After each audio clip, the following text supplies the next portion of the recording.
It's time for Tab Talks, your weekly conversation about matters of faith. I'm your host, Jennifer Rash, and we are talking about Christmas music at church 2020. What are we going to do, right? How's it going to work?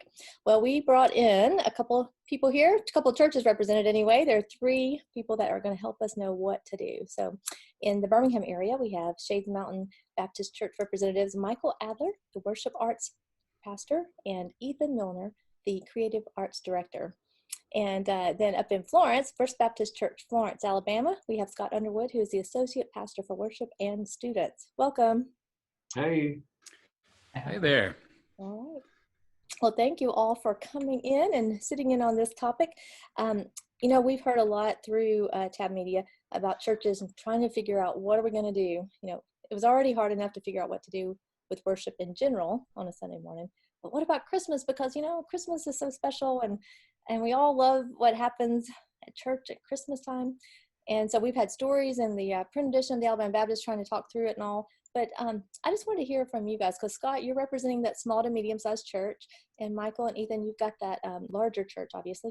So each of you just take a little time and tell us what you're thinking about, what you're already working on, and then we'll get into how we can maybe help others think through what they've got going on. Scott, how about you start? Well, we have changed plans probably about 3 or 4 times. It seems like every time we come up with something, then there's some hiccup or there's some issue that we haven't thought about. So what we have normally done in the past is we brought in an artist, and our choir and band has worked with the artist. And of course, we can't really do a concert as well this year, not knowing if you're going to be able to have people, not knowing what cases we're going to lie. So we have tried to decide to do a destination. So what we're doing is, because we sit on a block in downtown Florence, we're going to decorate our entire block. So for one weekend, we'll have an event where we'll have carolers outside. We'll be doing a live nativity, and you can come and enjoy downtown as well as come around and drive around our block with live music, carolers, and hopefully some live animals and things like that, things for the family to get out and do. So that's where we're putting our energy and time towards. Very creative. All right. Great idea. All right. Well, what's going to be happening in Birmingham at Shades Mountain? Well, we know we can't do. We can't do the big thing that we've done, and for us that means pack the stage with big choir or big children's choir or an orchestra. We can't say y'all come.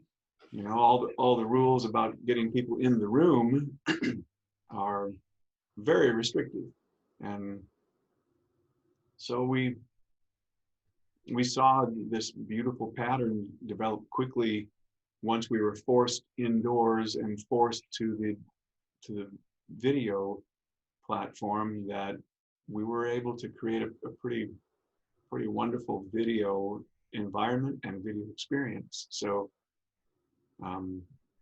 truly, Ethan and his team have carried so much of what we've done during this pandemic. And so we just took it to that next step and said, we can't do big out there, but we can do big on screen. So we're doing a 1-hour televised Christmas special that is going to air on WBRC Fox here in town on Sunday, the 6th of December at 5 o'clock Central. And then the minute it is over, it will become a part of the Lifeway platform on Digital Plus, and it will be streamed on demand there. Our special guests were Drew and Ellie Holcomb, and we had a little bit of the things that we would normally have on stage. Ethan and company took them and ran with them, and I'll let him explain how we did children and how we did choirs and how we did instrumentalists and all those things, but that's what we're doing.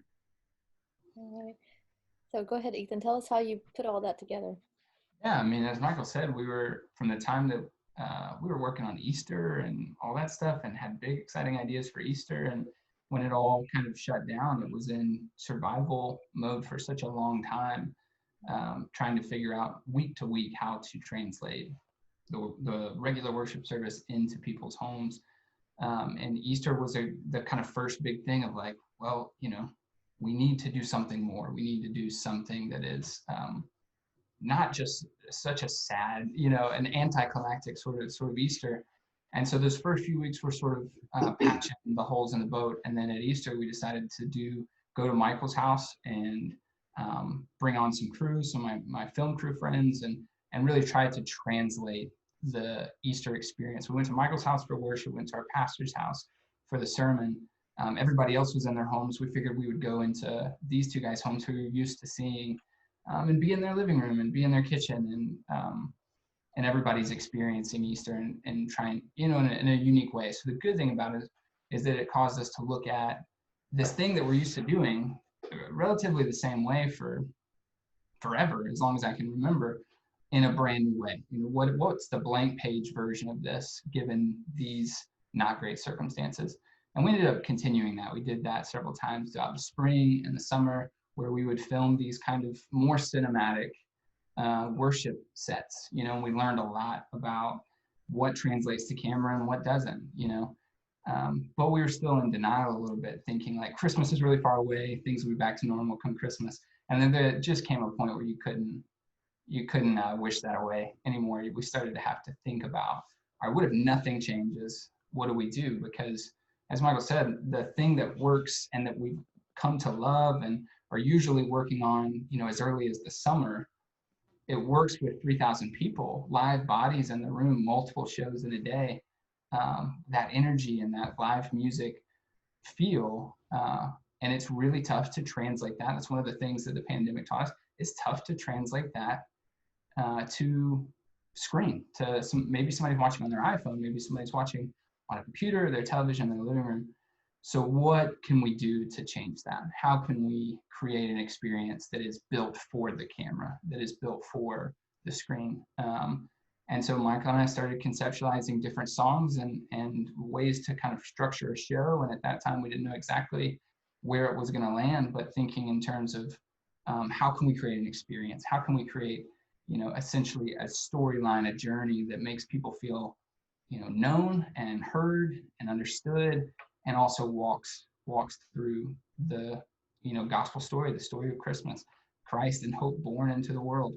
And so, yeah, we ended up Michael picked 9 songs. We kind of structured those into 3 acts that told that sort of story, the loss, the, broken world, anticipation, needing something better, which we're all living in, and then, the birth, the Christmas story. And then the last act being kind of the hope to come, the resurrection, the what Jesus actually came for.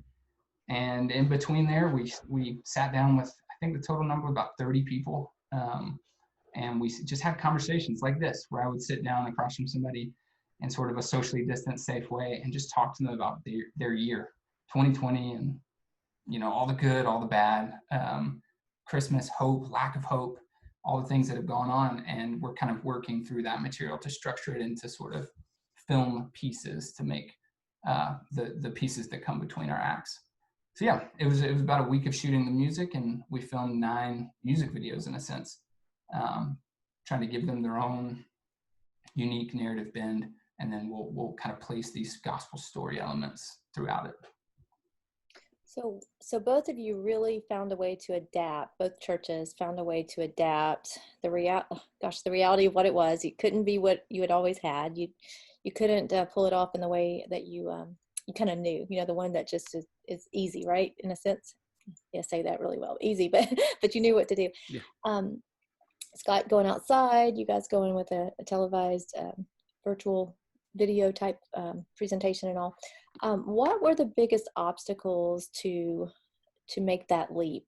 Would it be people, like personalities, or was it just the concepts or the resources that you needed? Scott, I'll let you start.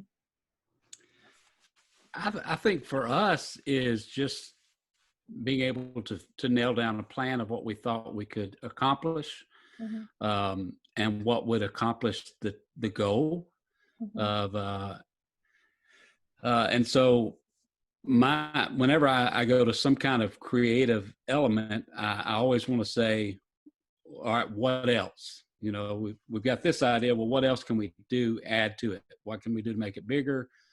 And then of course you have financial things to consider, and people, the resources of people that can work in something like that.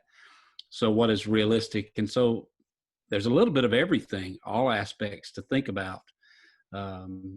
So that's kind of where we were. The biggest thing for us was what we could realistically accomplish with our folks, with our finances, and with the time. Mm-hmm. Michael, what did you find? You know, I was thinking back to the beginning of this, and you know, like Ethan said, we were all sort of in denial at the beginning that, and really, truly had no sense that this would be we would still be in this scenario. But I think the biggest challenge, I think, for me was just making the decision. We're not, you know, in March and early April, of course, the choir is asking, "What are we going to do Easter?"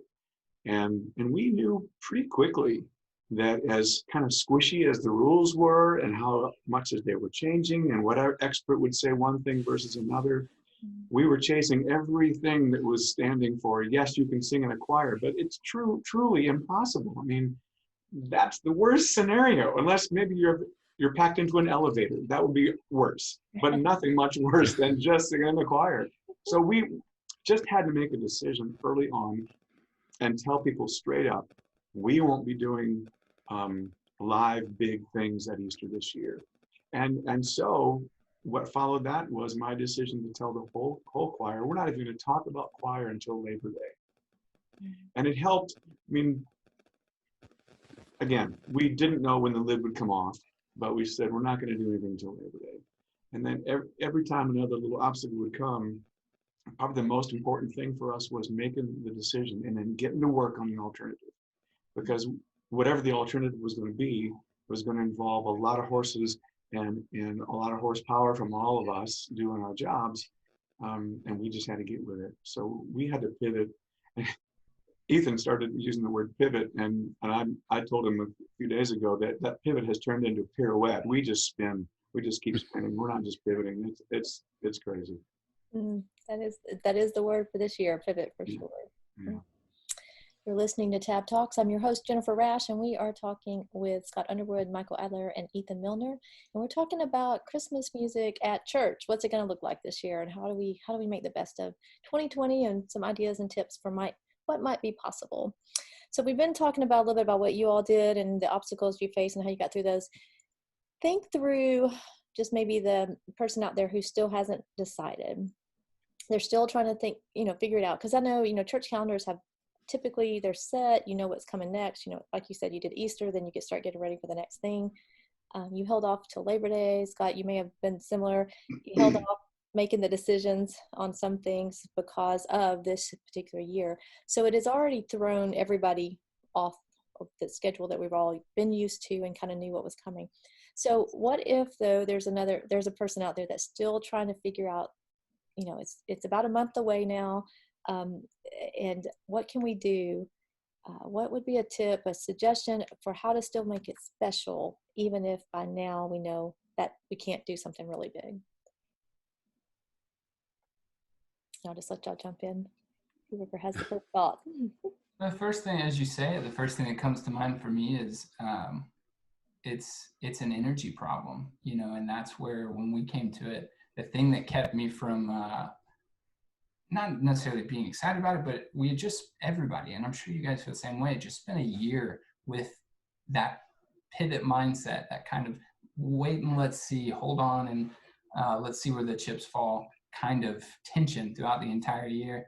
And what you want, the thing that you want desperately, is to rely on something that you're used to, and there's just nothing within arm's reach that you're used to anymore. So when it comes to a Christmas program or any of these things that we're used to, the temptation is certainly to just try to do what we always do. What's the version of this that is most comfortable? What's the version of this that will make our people feel like this is business as usual. And I think that's the energy problem. I think that always leads to a disappointment in a way, because it is inevitably impossible in a way to get back to that thing.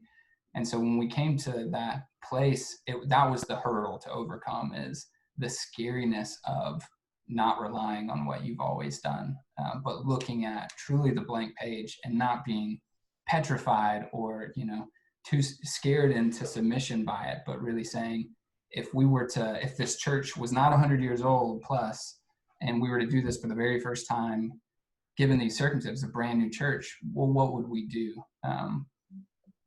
Not disregarding the past and all the great things that God has done through Christian programs here, but in a way to say, like, what matters is the place that we find ourselves and the place that our people are this year. So what is that thing? And I think that's what I would say to churches and people out there who are just like, let the past go in a way. And then really, it is scary, and it is like you really do have to get the energy up for, sweating through the work of filling out a page from scratch. But it's absolutely worth it, and it's absolutely the only way that it doesn't, in a way, disappoint. Well, I think Ethan's right. What he said about letting go of the past, and this gives us a brand new opportunity to embrace something new. And a lot of times that scares us, and especially for those of us in the ministry, we've been pivoting or pirouetting or whatever for the last year, trying to figure out from one moment to the next what we're doing. But embrace the new. I've talked to my pastor quite a bit, and this has given us an opportunity to hit a reset button. And so with that opportunity comes a great privilege to do brand new things, and don't be afraid of creativity. If you're a small church or medium-sized church, don't be afraid to try something new. And likewise, if you've depended on doing things for a long time, and that's been what has got you through the Christmas, it's okay to say, we're going to rest, to take the moment to rest and focus on families, and say, and build opportunities for families to worship together. It doesn't necessarily have to be a big corporate event. It could be the small. Good point. And they can watch the Shades Mountain production, right? If that would be one thing they could do together, or they could travel to Florence and check out what you guys are doing on that. So you're right. You could slim it down, but then advocate for, hey, but this church was able to pull something off, so go support them and get to be part of that program, and not worry about it being competitive at that point. I would think, right? Just enjoy each other's work and what happened. Is that okay to do in church life? What do you think, Michael? It is. I think for Scott, who has leveraged his position in his community and literally where his church lies within the community, I think that's just really a great idea. Let's make the town square that place where people gather again, and do the living nativity, and bring food trucks and make it a thing that's all about Jesus' birth, but leveraging what you have and where you are. That's great. I think it's a great idea. I think that's great advice too, Michael. It's just, and that's what you see unique to these two instances is, Scott and their placement, their being embedded in that community is what they're using to facilitate what they're doing this year. That's something unique at their disposal that they're using to platform this thing. And Shades, just for whatever reason, has done so much kind of film and video content. We've done stuff on television before that was also, kind of sort of uniquely at our disposal. Whereas, we might not have done that 6 years ago, but in the last 6 years, we've had those experiences and those contacts and connections that make that less weird for us. It is something that feels a bit natural. And I think, churches in general are they need to look towards that thing. What is that unique placement, setting, logistic, personnel, whatever it is that God's put in their right under their nose that they can use. Michael and I were part of the program. We wanted these sets, these like living rooms to do songs in. We want to build these living rooms. And it's a great idea on paper, and it's a really tough idea when you talk about COVID, when you talk about budget, when you talk about logistics. But the church has all these people who love building things. We've got people who are architects. We've got people who are, construction experience and interior designers, and all the props are, basically donated by the choir, because they say, yeah, I've got a lamp that looks just like that in my living room. So here, use that. And all that stuff kind of just, because of the people that God's put in our path, makes it possible. That's a model there of designing it for, and that, like, spaces, churches have often these large spaces where you can place something like that. And because of COVID, there was nothing else going on. So you have these things that could be negatives, but all these people that wanted to be involved. So look at what those resources are and leverage those, because people are dying to give their gifts to the church to be utilized to serve in that way. That's a good point. I hadn't thought about the fact that there might be more people than the norm that would be in the Christmas program or the Christmas activity that you're having, because of the fact that we've been so isolated. We've had musicians come to Christ as a result of being hired to play in a Christmas show. Really? And that's that. I was talking to one of my sons today. We were at our polling place, and it happened to be a church, and on the wall was a poster, become and believe.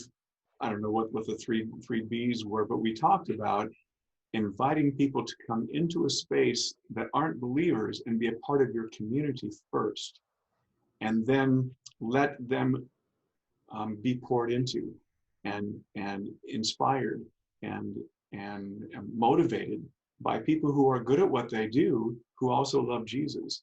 And that open door for a non-believer to come and value and appreciate an artistic accomplishment, and then for their heart to be transformed, and that's the win. It's a win for all of them.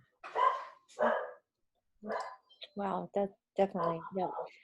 It's always those moments that you're so excited about to see happen. All right. Well, for the last few minutes here, let's share any resources that is that your dog, Ethan? Yeah, apologies. I'm about to mute myself because the dog's going. He wants to sing Christmas music. He's mad at us, right? We should sing Christmas music. I wanted to share just in the last couple of minutes, though, just y'all can just kind of bullet point, but some tips or resources or places, anything that you found that would be helpful that you would love to share. Hey, you definitely want to check this out for people in your positions. I'll give a shameless plug. Ethan has another thing he does in the creative world as a film production studio, and they have served my son's church, who's a worship pastor also, and they'll meet them at their point of need and with the resources that are available, and help them grow in that area of film. And what it's not going away. The digital age and for communicating the gospel on film is not going away. It's only going to be more and more and more. So I would say that's a great resource. And we have the blessing of him being a resource under our roof here, but he's that guy. All right. I think if you would tap into your art departments of your schools, if you live close to a college, there's probably a lot of students that are extremely gifted and talented in a lot of places that churches feel like they lack, especially in technology, film, video. There are a lot of students that would be excellent and gifted to be able to come in and share, and are longing to use their gifts and talents in ways. So that would be a great place to start if you've got a local college or a school that's got a program that might be able to fit and help out. And then there are creative people all around. If you would just open up and give them opportunities to serve. Good point. I love the concept of students too, bringing the students into, because they can learn and grow in the midst of, helping you meet a need while they're getting to experience. And we used to call it clip files back in the day. I'd love to get a clip file where you can show your work. Here's what all I've done. And Ethan, any like one or two basics you would say for a church who doesn't have an Ethan? What's one or two things they could do? I think we're living in an amazing time. I'm just going to try to drown out the dog barking, so I'm going to talk He fast. really wants us to sing Christmas music. We live in an amazing time. I mean, it is the best time for something like this to be going on, because I'm a big proponent and believer in the university of YouTube. I mean, even just now, as I'm sitting here trying to edit all of the Christmas songs that we shot, I'm running into a problem, and I'm, Googling my way through solutions. But that is available to everyone. There is a film school, there is a music mixing school. There's all these things available.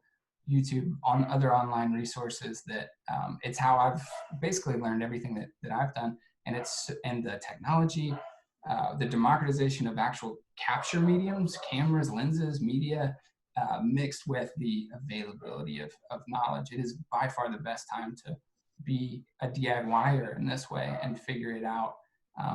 Anything that you can dream is absolutely attainable. I know it can be crazy and daunting, and I feel like it's you're speaking or reading a different language as you get into it, but finding maybe a couple of people who could help you, students, is a great resource, help you sort of guide through it, and then sort of find those resources through YouTube.